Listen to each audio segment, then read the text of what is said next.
अस्सलाम वालेकुम नाजरीन, आप देख रहे हैं INN चैनल। मैं हूं शेख अहमद अली। इस न्यूज़ बुलेटिन में आइए नज़र डालते हैं दिन भर की बड़ी खबरों पर।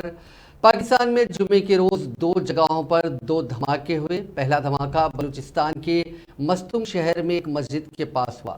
ये एक खुदकश हमला था। एक रिपोर्ट के मुताबिक इसमें एक DSP समेत 52 लोगों की मौत हो गई, जबकि 50 लोग जख्मी हुए हैं। हमले के वक्त लोग ईद मिलादुन नबी सल्लल्लाहु अलैहि वसल्लम के जुलूस के लिए इकट्ठा हो रहे थे। दूसरा धमाका खैबर पख्तूनख्वा के हंगू शहर की मस्जिद में हुआ। ये भी फिदाइन हमला था। पाकिस्तानी मीडिया न्यूज़ इंटरनेशनल के मुताबिक यहाँ एक पुलिस अफसर समेत 4 लोगों की मौत हो गई। एक पुलिस ओहदेदार ने कहा कि मस्जिद में नमाज पढ़ी जा रही थी, तभी धमाका हुआ। इसके बाद मस्जिद की छत गिर गई। यहाँ 30 से 40 लोग मलबे में दबे हुए हैं। 12 लोगों को रेस्क्यू किया जा चुका था।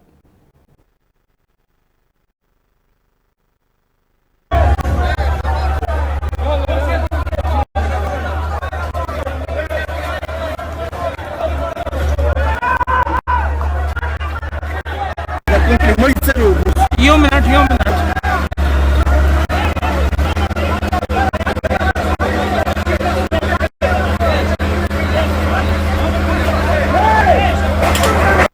गेट न बाहर दा गाडी दा दहशतगर्द होते दा गेट न बाहर दा गिने दा यो दहशतगर्द दा प्रोब दे सर दा न्यूट्रलाइज करे दलता पते दे बांधी दा मेन रोड दे सर मेन रोड दे बानी पदी गेट दे न मतलूनो दा मखामो सर दी पे फायर शो करे दे मंगा दा दीवार का साफ सरकारी दा दम लगे दले दा सर दी दी टोरे दे दीवार dia data ke tayo paswe ni reke jumat sarga de chikam ore dare chikala dali shurushe bi maximum khalak wa tali de chukar de so far chikam asar dan na katlu no so pa khari na dead bodies pa ke dase dan khari na yonim kripati iba sar da do che ke shi 35 kasan pa ke fo na sar khalak dazo sar chikala ke blast dare de blast we dali shbi din khalak wa tali de jumat na police sir डेरा हम कदा खड़े दा पक्का संद मंगा जखमियान भी मामूली जखमियान शुक्र है बच गया।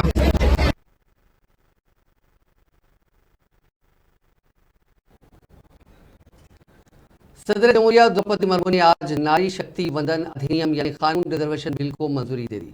लोकसभा और राज्यसभा से यह बिल पास होने के बाद मंजूरी के लिए सदर जमहूरिया के पास भेज दिया गया था, जिस पर उन्होंने मुहर सबूत कर दिया है। ये बिल 20 सितंबर को लोकसभा से और 21 सितंबर को राज्यसभा से तकरीबन सभी पार्टियों की हिमायत के साथ पास हुआ था।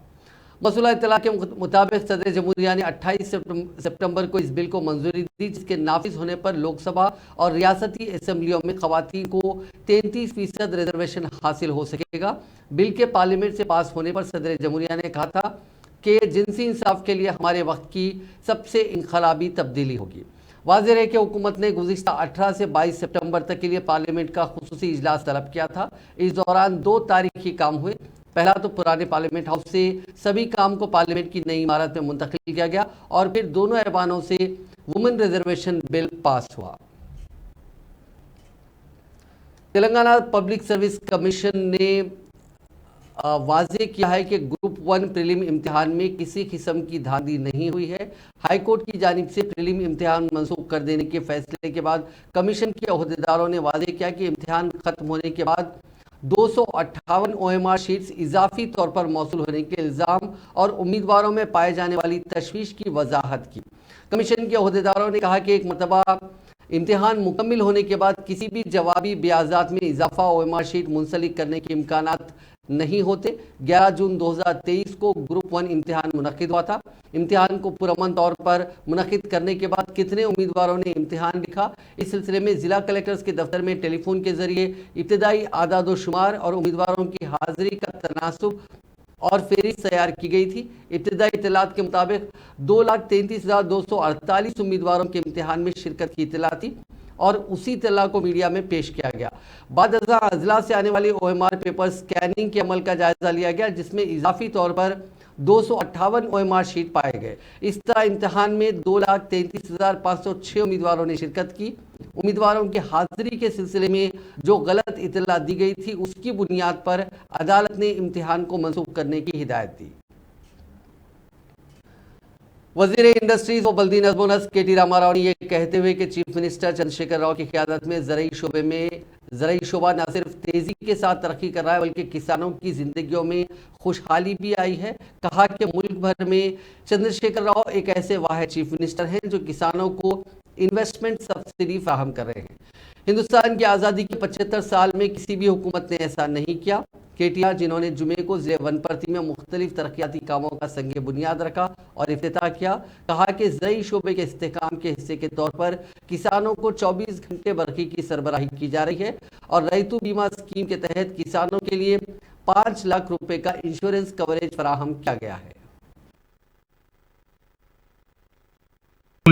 మీ అందరి చేతుల్లో పెట్టినా అదే మాదిరిగా ఒక రైతు చనిపోతే ఆ రైతు కుటుంబానికి ఇబ్బంది కావద్దు అని ఆలోచన చేసి ఒక మానవీయమైన ఆలోచనతో 5 లక్షల జీవిత బీమా రైతుకిచ్చి ఆ కుటుంబానికి ధీమానిచ్చిన ముఖ్యమంత్రి గారి నాయకత్వంలో ఈ రోజు ఎన్నో అద్భుతాలు ఇస్తా ఉన్నాం. ఒకనాడు పాలమూరు అంటే మనందరికీ తెలుసు, పాలమూరు అని పేరు వస్తే మహబూబ్ నగర్ జిల్లా అంటే ఇది లేబర్ జిల్లా, పాలమూరు అంటేనే వర్కర్ల జిల్లా, వలసల జిల్లా అనే పరిస్థితి. కానీ ఈ రోజు పాలమూరు అంటే ఆనాడు మైగ్రేషన్ కి పేరైతే ఈ రోజు ఇరిగేషన్ ఎక్కడ జరుగుతా ఉంది అంటే పాలమూరులోనే జరుగుతా ఉంది. వ్యవసాయం అదేవిధంగా సాగునీటి రంగానికి పర్యాయ పదం పాలమూరు అనే పరిస్థితి వచ్చింది. నాకైతే విశ్వాసం ఉంది పాలమూరు రైతన్నలు మరి మొన్ననే గౌరవ ముఖ్యమంత్రి గారు ప్రారంభించిన పాలమూరు రంగారెడ్డి పథకంలోని మరి ఆ నీళ్లతో, కృష్ణా నీళ్లతో తొందరలోనే మీరు పంజాబ్ ను కూడా తలదన్నే విధంగా, పంజాబ్ లోని వ్యవసాయాన్ని కూడా తలదన్నే విధంగా అద్భుతాలు సృష్టిస్తారు మా పాలమూరు రైతన్నలనే విశ్వాసం నాకైతే ఉంది. ఇప్పటికే మీకు తెలుసు, వరి ధాన్యం ఉత్పత్తిలో భారతదేశంలోనే అగ్రగామిగా తెలంగాణ ఉన్నది.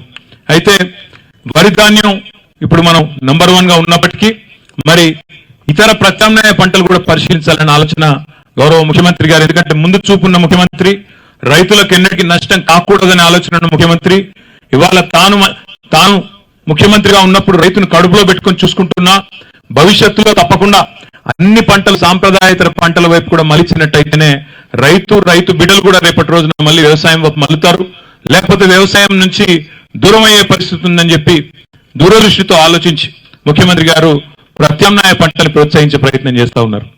ఇవాళ మహబూబ్ నగర్ జిల్లాలో ఎట్లా మారింది వ్యవసాయం అని చెప్పి वजीर फाइनेंस हरीश राव ने कहा कि बीआरएस पार्टी का इंतखाबी मंशूर कांग्रेस और बीजेपी के लिए हैरान कुन रहेगा। उन्होंने कहा कि रियासत के तमाम तबकात को खुश करने वाली इतला बहुत जल्द चीफ मिनिस्टर चंद्रशेखर राव देने वाले हैं। उन्होंने आज भोनगी जिले के नगरेकल असेंबली हल्के का दौरा करते हुए रामन्नापेट में सब ट्रेजरी ऑफिस की इमारत का इफ्तिताह किया। इसके अलावा 5.5 करोड़ रुपए की लागत से तामीर होने वाले 50 बिस्तरों के हॉस्पिटल और 2.5 करोड़ की लागत से मंदिर के तामीराती कामों का संग बुनियाद रखा। इस तकरीब में वजीर बरकी जगदीश रेड्डी रुकने असेंबली लिंगैया और दूसरे मौजूद थे। इसके अलावा हेल्थ मिनिस्टर हरीश राव ने एक और तकरीब में शिरकत की जो कि वर्ल्ड हार्ट डे के मौके पर मुनक्किद की गई थी। इस मौके पर खिताब करते हुए उन्होंने कहा कि लोगों को अपनी कुछ आदतें बदलनी पड़ेंगी जिससे उनकी सेहत बनी रहे। उन्होंने कहा कि ब्लड प्रेशर और डायबिटीज़ के मामलों में लगातार इजाफा हो रहा है और खासकर सडन हार्ट अटैक के मामलों की वजह से मुल्क भर में करीब 15 लाख लोगों की मौत हो रही है। उन्होंने कहा कि रियासती हुकूमत लोगों में शऊर बेदार करने के लिए बड़े पैमाने पर मुहिम चला रही है। वज़ीर आज़म नरेंद्र मोदी 1 अक्टूबर को अपने दौरे तेलंगाना के दौरान ज़ायदस 13,500 करोड़ रुपए मालियत के कई तरक्याती प्रोजेक्ट्स का संग बुनियाद रखेंगे और उन्हें कौम को मालूम करेंगे। वज़ीर आज़म तकरीबन 2:15 बजे दिन महबूब नगर पहुंचेंगे और वो जलसे आम को मुखातिब करेंगे। इस मौके पर वो मुख्तलिफ प्रोजेक्ट्स का संग बुनियाद रखते हुए उन्हें कौम के नाम मालूम करेंगे, जिनमें रेल, पेट्रोलियम, कुदरती गैस और आला तालीम के प्रोजेक्ट शामिल हैं।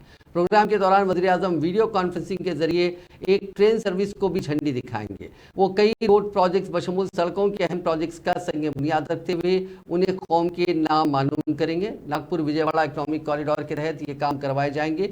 इन रोड प्रोजेक्ट्स को जुमला 6,400 करोड़ रुपए के मसाइफ से तरक्की दी जाएगी। यहाँ जारी करदा एक सरकारी नोटिफिकेशन में बताया गया कि प्रोजेक्ट से वरंगल और खम्मम के दरमियान सफरी रास्ता 14 किलोमीटर कम हो जाएगा, जबकि खम्मम और विजयवाड़ा के दरमियान तकरीबन 27 किलोमीटर का रास्ता कम होगा।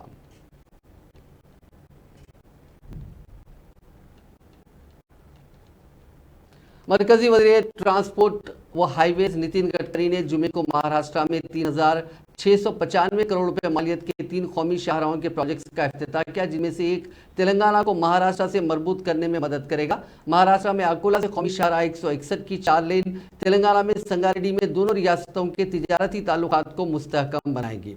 वज़ीर ट्रांसपोर्ट ने महाराष्ट्र के वाशम में मुनक़िदा तकरीब को मुखातिब करते हुए कहा कि इन प्रोजेक्ट्स को 3 पैकेजेस में तकसीम किया गया है और पहले पैकेज में अकोला मुशी शाहराह शामिल रहेगा, जिस पर 1,259 करोड़ रुपए के मसारिफ आएंगे। चीफ सेक्रेटरी शांति कुमारी ने ओहदेदारों से कहा कि वो इलेक्शन कमीशन ऑफ इंडिया के ओहदेदारों के रियासत के आने वाले दौरे के लिए तमाम तफसीलात के साथ तैयार रहें। चीफ इलेक्शन कमिश्नर और इलेक्शन कमीशन के दूसरे अरकान 3 अक्टूबर से हैदराबाद का दौरा करेंगे। इलेक्शन कमीशन के अरकान एनफोर्समेंट एजेंसीज, अजला के कलेक्टर, सुपरिंटेंडेंट पुलिस, कमिश्नर आन पुलिस और रियासती हुकूमत के दूसरे सीनियर ओहदेदारों के साथ अपने सैर-ओ-ज़ा दौरे के दौरान मुलाकात करेंगे। शांति कुमारी ने जुम्मे को सीनियर ओहदेदारों के साथ एक इजलास मुनक़िद करते हुए इलेक्शन कमीशन ऑफ इंडिया के ओहदेदारों के दौरे तेलंगाना के इंतजामात का जायजा लिया। इस मौके पर चीफ सेक्रेटरी ने ओहदेदारों को हिदायत दी कि वो इंतखाबात के इनेकाद के ताल्लुक से रियासती हुकूमत की तैयारियों से ओहदेदारों को वाकिफ करवाएं। चीफ सेक्रेटरी ने कहा कि चूंकि इंतखाबात चंद माह में मुनक्किद होने वाले हैं, इस वजह से शफाफ अंदाज में ओहदेदारों को तमाम तफसीलात से वाकिफ करवाया जाए। बीआरएस रुकन असेंबली मैनमपल्ली हनुमंतराव कांग्रेस में शामिल हो गए। उनके हमरा उनके फजंद रोहित राव और साबिक रुकन असेंबली एम वीरेशम के अलावा भुवनगिर से ताल्लुक रखने वाले मुख्तलिफ कायदीन भी कांग्रेस में शामिल हो गए। गुज़िश्ता रोज उन कायदीन ने दिल्ली में कुल हिंद कांग्रेस के दफ्तर में कौमी सदर मल्लिकार्जुन खड़गे से मुलाकात करते हुए कांग्रेस में शुमूलियत इख्तियार की और आज उन कायदीन ने राहुल गांधी से मुलाकात की। इस मौके पर पीसीसी सदर रेवंत रेड्डी, तेलंगाना कांग्रेस उमूर के इंचार्ज मानिकराव ठाकरे और दूसरे मौजूद थे। बादशाह मीडिया से बात करते हुए रुकन असेंबली हनुमंतराव ने कहा कि 2023 के इंतखाबात में तेलंगाना में कांग्रेस की लहर देखी जा रही है। आने वाले असेंबली इंतखाबात में बीआरएस की शिकस्त यकीनी है। कांग्रेस पार्टी में पसमानदा तबकात को ज्यादा से ज्यादा पार्टी टिकट देने के मुतालबे में शिद्दत पैदा हो रही है। आज पार्टी के 40 बीसी कायदीन ने दिल्ली में कुल हिंद कांग्रेस कमेटी के दफ्तर में पार्टी के कौमी जनरल सेक्रेटरी केसी वेणुगोपाल के साथ मुलाकात की। जराये के मुताबिक इस मुलाकात में बीसी कायदीन ने पार्टी क़यादत पर जोर दिया कि वो हर पार्लिमानी हल्के में कम से कम 2 सीटें पसमानदा तबकात यानी बीसी के लिए मख्तस करें। इस तरह आने वाले असेंबली इंतखाबात में बीसी तबके के लिए 34 सीटें मख्तस की जाएं। इस मौके पर केसी वेणुगोपाल ने उन कायदीन को तयक़ुन दिया कि पार्टी क़यादत के सिलसिले में तफसीली जायजा लेते हुए ज़्यादा से ज़्यादा सीटें देने की कोशिश करेगी। इस वफद में मधु याचकी गौड़, पुन्नला लक्ष्मैया, वी हनुमंतराव, महेश कुमार गौड़, पूनम प्रभाकर और दूसरे मौजूद थे। कांग्रेस की रुकन असेंबली सीताकानी हल्के में तरक्याती फंड जारी न करने पर हाई कोर्ट से रुजू हुई हैं। उन्होंने हाई कोर्ट में एक दरख्वास्त दाखिल करते हुए अदालत को बताया कि उनके हल्के इंतखाब मुल्क में असेंबली हल्के के तरक्याती फंड यानी CDF की रकम हुकूमत की जानिब से जारी नहीं की जा रही है। उन्होंने अपनी दरख्वास्त में शिकायत की कि रकम की मंजूरी में हुकूमत इम्तियाज बरत रही है। अपोजिशन के रुकन होने की वजह से हुकूमत दानिस्ता तौर पर फंड जारी करने में टाल मटोल से काम कर रही है। उन्होंने ये भी कहा कि CDF की मंजूरी में ज़िले वजीर का अमल दखल होता है और वो भी जानिबदारी से काम ले रहे हैं। रुकन असेंबली सीताकानी ने अदालत से ख्वाहिश की कि ज़िले वजीर की मंजूरी के बाद फंड्स की इजराई से मुतालिक जारी करदा GO को कलअदम करार दिया जा रहा है, इसको करार दिया जाए। रुकन असेंबली कांग्रेस की इस दरख्वास्त पर हाईकोर्ट ने हुकूमत को नोटिस जारी किया और जवाबी हलफनामा दाखिल करने की हिदायत देते हुए इस केस की समाअत 9 अक्टूबर तक मुलतवी कर दी। कांग्रेस लीडर फेरोज खान ने नामपल्ली कॉन्स्टिट्यूंसी के अहमदनगर डिवीजन में मिलादुन्नबी सल्लल्लाहु अलैहि वसल्लम के मौके पर हजरत सैयद अहमद बादेपा रहमतुल्लाह अलैह की दरगाह में जियारत की और वहां मकामी लोगों के लिए खाने का भी इंतजाम किया।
और रसूलुल्लाह एक रोल मॉडल है और रसूलुल्लाह की जो जिंदगी है हर एक मुसलमान के लिए एक सबक होना, जो अखलाक थे, जो किरदार था, जो एक कैरेक्टर था। जब रसूलुल्लाह आने से पहले दुनिया एक खतरनाक अंधेरी रात से गुजर रही थी। दुनिया का हाल ये था, औरत पैदा होती थी तो औरत को दफना देते थे, इंसान को गुलाम बना के रखता था। जो मजबूत होता था गरीबों को जानवर की तरह देखता था। हर टाइप का चोरी, लूट, जुआ, जिना, हर एक जो गुनाह दुनिया का होता था फैशन बन गया था। जब रसूलुल्लाह आए एक रोल मॉडल बन के, जब ये अंधेरी रात से सवेरा होना स्टार्ट हुआ, रसूलुल्लाह के हजारों किस्से, चंद किस्से मैं बयान करना चाहता हूं आपके सामने। आप लोग जानते हैं कि रसूलुल्लाह के ऊपर एक बूढ़ी औरत कचरा डालती थी और जिस दिन उसकी तबीयत खराब हो गई रसूलुल्लाह चले गए और वो रसूलुल्लाह पे ईमान ला ली। और एक औरत थी, खवातीन, जो रसूलुल्लाह के खिलाफ बोलती थी। एक दिन सामान लेके थी। तेलुगुदेशम पार्टी के कौमी जनरल सेक्रेटरी एन लोकेश ने AP fibre net and skill development scams में आंध्र प्रदेश हाईकोर्ट में जमानत कबल गिरफ्तारी के लिए दरखास्तें दाखिल की, जबकि क्राइम इन्वेस्टिगेशन डिपार्टमेंट ने अदालत को मुतला किया कि वो सेक्शन 41A के तहत Amravati inner ring road case में उन्हें कायदे के तहत नोटिस जारी करेगी। लोकेश के वकील ने फाइबरनेट और स्किल डेवलपमेंट केसेस में जमानत कबल गिरफ्तारी की दरखास्तों पर आजिलाना समाअत की इस्तदा की। लोकेश तेलुगुदेशम सरबराह और साबिक chief minister N Chandrababu Naidu के फर्जंद हैं, जो फिलवक्त स्किल डेवलपमेंट स्कैम में अदालती तहवील में हैं। इस दौरान हाईकोर्ट ने जुमे को Amravati inner ring road case में लोकेश की जमानत कबल गिरफ्तारी की दरखास्त पर समाअत शुरू की। एडवोकेट जनरल एस श्रीराम ने अदालत को बताया कि इस केस में पूछताछ के लिए लोकेश को सेक्शन 41A के तहत नोटिस जारी की गई है। चूंकि इस केस में गिरफ्तारी का कोई खदशा नहीं है, इसीलिए अदालत ने तेलुगुदेशम लीडर की दरखास्त पर समाअत मुलतवी कर दी। अजला, सिद्दीपेट, रंगारेड्डी, हैदराबाद, मेडचल, मलकाजगिरी, विकाराबाद और महबूबनगर में आइंदा 24 घंटों के दौरान कहीं कहीं मूसलाधार बारिश का इम्कान है। जुम्मे को जारी करदा यौमिया मौसमी रिपोर्ट में कहा गया कि आइंदा 4 दिन के दौरान तेलंगाना के चंद अजला में चंद मकामात या कहीं कहीं गरज और चमक के साथ बारिश हो सकती है। तेलंगाना में जुनूब मगरबी मानसून कमजोर हो गया है। गुज़िश्ता 24 घंटों के दौरान अजला, कामारेड्डी और खम्मम में कहीं कहीं मूसलाधार बारिश हुई। इस मुद्दत के दौरान तेलंगाना में चंद मकामात पर बारिश हुई।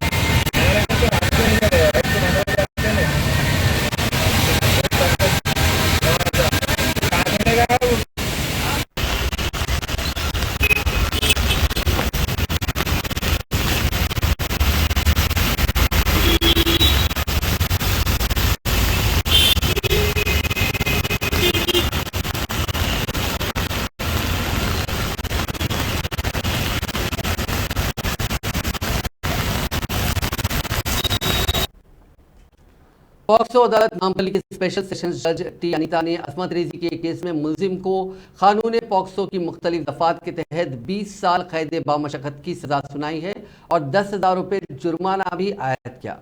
Joint commissioner police crimes SIT women safety wing ने जुमे को जारी करदा एक प्रेस नोट के जरिए इस केस की तफसीलात बताते हुए कहा कि 15 साल मुतासरा लड़की अपनी दादी के साथ रहा करती थी। तातीलात के दिनों में वो अपने वालिद के घर जाती थी। उनके मुतसिल मकान में 40 साल मुलजिम सी मानिक्या राव भी एक किराएदार की हैसियत से रहा करता था।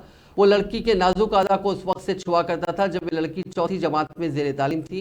नहाने और कपड़े तब्दील करने के दौरान मुलजिम ने उसकी तस्वीर और वीडियो हासिल कर लिए और फिर उसकी वक्फे वक्फे से धमकी देते हुए असमत रेजी करता रहा कि वो ये तस्वीर और वीडियोज़ यूट्यूब और फेसबुक पर अपलोड कर देगा। इस मामले से किसी को भी वाकिफ ना करवाने का इंतबाह देते हुए लड़की के वालिद और भाई को हलाक करने की भी धमकियां मुलजिम देता रहा। अप्रैल 2018 में इस लड़की को पेट का दर्द शुरू हुआ। जब दादी ने मालूमात हासिल की तो इंकशाफ हुआ कि मुलजिम गुज़िश्ता 4 साल से उसका जिनसी इस्तेसाल कर रहा है, जिसके बाद दादी अपनी पोती के साथ चिलकरगुड़ा पुलिस स्टेशन पहुंची और लड़की को भरोसा सेंटर मुंतकिल किया गया, जहां उसका बयान कलमबंद किया गया। शिकायत मौसूल होने के बाद सब इंस्पेक्टर पुलिस चिलकरगुड़ा के वेंकट रेड्डी ने पॉक्सो कानून के तहत एक केस दर्ज करते हुए मुलजिम को गिरफ्तार कर लिया और तहकीकात के बाद assistant commissioner police Gopalapuram division P Venkat Ramana ने अदालत में चार्जशीट दाखिल की। भरोसा सेंटर ने मुतासरा खातून की न सिर्फ काउंसलिंग की बल्कि तिब्बी, कानूनी, माली मदद की फराहमी के अलावा मुआवजे के लिए दस्तावेज भी दाखिल करवाए गए।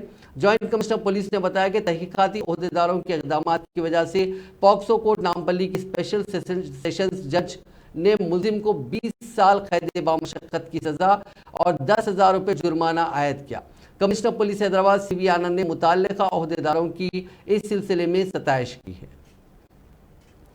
महबूबाबाद जिले अदालत में एक सनसनीखेज फैसले में कमसिन लड़के के अगवा और उसके बहिमाना कत्ल के वाक़े में मौत की सजा सुनाई गई। तफसीलात के मुताबिक महबूबाबाद से ताल्लुक़ रखने वाले सहाफ़ी रंजीत रेड्डी का इकलौता फर्जंद 9 साला दीक्षित रेड्डी का 18 अक्टूबर 2020 को अगवा कर लिया गया था। बताया गया कि मकामी सतह पर गाड़ियों का पंक्चर बनाने वाला मंदा सागर नामी एक नौजवान ने दीक्षित रेड्डी का अगवा करते हुए उसके वालिद रंजीत रेड्डी से फ़ोन पर पैदा करते हुए 45 लाख रुपए का एक्सटॉर्शन मनी पूछा था। रंजीत रेड्डी ने बेटे की गुमशुदगी की इत्तला और तावान की रकम ना देने पर जान से मारने की धमकी की इत्तला पुलिस को दी। पुलिस ने लड़के की काफ़ी तलाश की लेकिन उसका कुछ पता नहीं चला।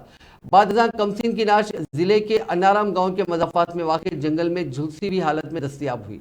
बताया गया है कि मंदा सागर ने तावान की रकम ना देने पर दीक्षित रेड्डी का कत्ल करने के बाद उसकी नाश को पेट्रोल छिड़क कर आग लगा दी। पुलिस ने मुख्तलिफ जावियों से तहकीकात करते हुए कातिल मंदा सागर को गिरफ्तार किया और उसे अदालती तहवील में दिया। इस सिलसिले में पुलिस ने इस केस को फास्ट ट्रैक अदालत से रुजू किया था, जहां आज मुअज़्ज़िज़ जज ने मुलजिम मंदा सागर को मौत की सजा सुनाई। फैसला सुनने के बाद मुतवफ़्फ़ी के वालिदैन ने मसरत का इजहार किया। शहर हैदराबाद में गणेश विसर्जन के दौरान पेश आए मुख्तलिफ सड़क हादसात में 2 लड़कों की मौत हो गई। संजीवया पार्क के पास गणेश मूर्ति ले जाने वाली गाड़ी से हादसाती तौर पर एक लड़का गिर पड़ा और उसकी मौत हो गई। मरने वाले की शनाख्त P कुमार के तौर पर की गई और वो पुराने शहर का रहने वाला बताया गया। एक और हादसा बशीरबाग फ्लाईओवर ब्रिज के पास पेश आया। पुलिस के मुताबिक संतोष नगर से ताल्लुक रखने वाला 4 साल लड़का अपने माँ बाप के साथ गणेश विसर्जन में शामिल होने के लिए बाइक पर जा रहा था कि उनकी गाड़ी बशीरबाग इलाके में बेकाबू हो गई। इसके नतीजे में वो तमाम गाड़ी से गिर पड़े। इसी दौरान अगबी सिंध से आने वाली दूसरी गाड़ी ने 4 साल लड़के को टक्कर दे दी, जिस वजह से उसकी मौत हो गई। महलूक की शिनाख्त आयुष के तौर पर की गई। दिल्ली के समयपुर बादली इलाके में कल दिन दहाड़े नकाबपोश लुटेरों ने ज्वेलरी शोरूम को लूट लिया। 3 लुटेरे श्रीराम ज्वेलरी शॉप में दाखिल हुए। उनके चेहरों पर नकाब थे और किसी ने हेलमेट लगा रखी थी। उन्होंने वहां मौजूद मुलाजिमीन पर अपनी पिस्तौल तान दी और वहां से 480 ग्राम सोना लूटकर फरार हो गए। इसकी मालियत तकरीबन 30 लाख रुपए बताई गई है। फरार होते वक्त उन्होंने हवाई फायरिंग भी की। CCTV फुटेज में 3 लुटेरों को मोटरसाइकिल पर फरार होते हुए और फायरिंग करते हुए देखा जा सकता है। इस वाक़े के बाद पुलिस मकाम वाक़े पर पहुंची और छानबीन की जा रही है। वाज़ेह है कि चंद दिन कबल ही दिल्ली के एक ज्वेलरी शोरूम में नकब लगाकर सरके की संगीन वारदात को रौनुमा हुए अभी ज्यादा वक्त नहीं गुजरा था कि इस ताज़ा वाक़े ने अवाम में खौफ की लहर पैदा कर दी। मुल्क के मुख्तलिफ हिस्सों की तरह जम्मू कश्मीर में भी जुमे के रोज़ पैगम्बर इस्लाम हज़रत मोहम्मद मुस्तफ़ा सल्लल्लाहु अलैहि वसल्लम की विलादत बासादत की मुनासिबत से मनाए जाने वाले ईद मिलादुन्नबी सल्लल्लाहु अलैहि वसल्लम की तकरीब निहायती अकीदत व एहतराम के साथ मनाई गई। इस सिलसिले में यूनियन टेरिटरी के दर्जनों मकामात से जुलूस बरामद होने के अलावा सैकड़ों मसाजिद, ज़ियारत गाहों, खानकाहों और इमाम बारगाहों में ईद मिलादुन्नबी की मुनासिबत से खुसूसी मजालिस का इनेकाद किया गया। उलमाए किराम और आइम्मा मसाजिद ने पैगम्बर इस्लाम सल्लल्लाहु अलैहि वसल्लम की ज़िंदगी के मुख्तलिफ गोशों पर रोशनी डाली।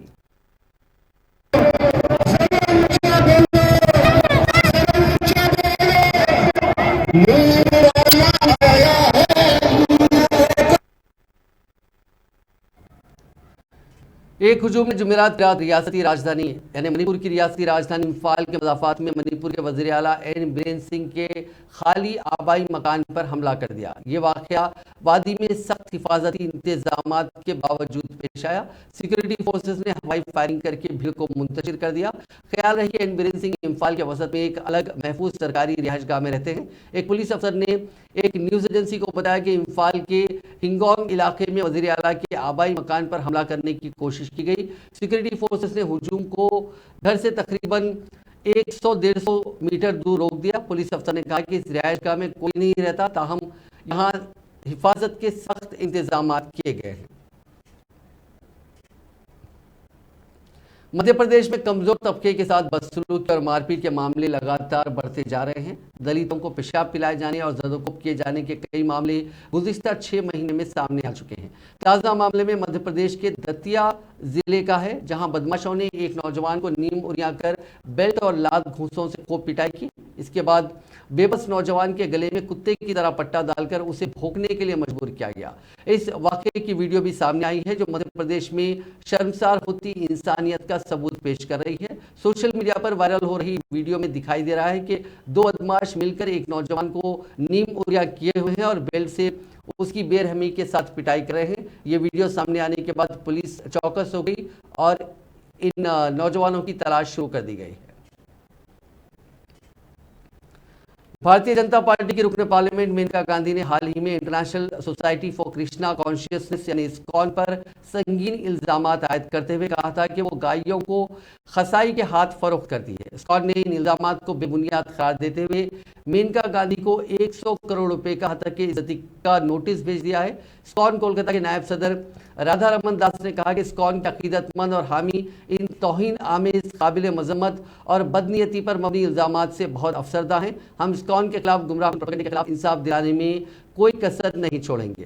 ख्याल रहे कि वायरल वीडियो में मेनका गांधी कहती हुई नजर आ रही है कि इस्कॉन की तरफ से गायों को, खसाइयों को फरोख्त किया जाता है। सिर्फ इतना ही नहीं, उन्होंने मजीद इल्जाम आयद करते हुए कहा था कि इस्कॉन मुल्क की सबसे बड़ी फ्रॉड तंजीम है।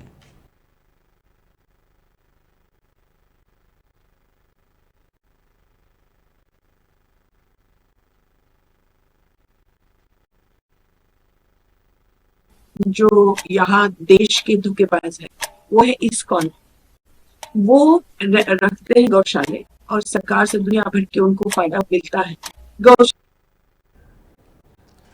पाकिस्तान के टीवी चैनल पर हुए मुबाहिसे में इस मुल्क की अहम सियासी जमातों के 2 कायदीन के दरमियान हाथापाई का वाक़या पेश आया। दोनों कायदीन को लाइव शो में एक दूसरे पर हमला करते हुए देखा गया। इसका वीडियो सोशल मीडिया पर काफ़ी वायरल हो रहा है। हरामखोर भी है, यहूदी है, यहूदी तुम्हारा बाप है,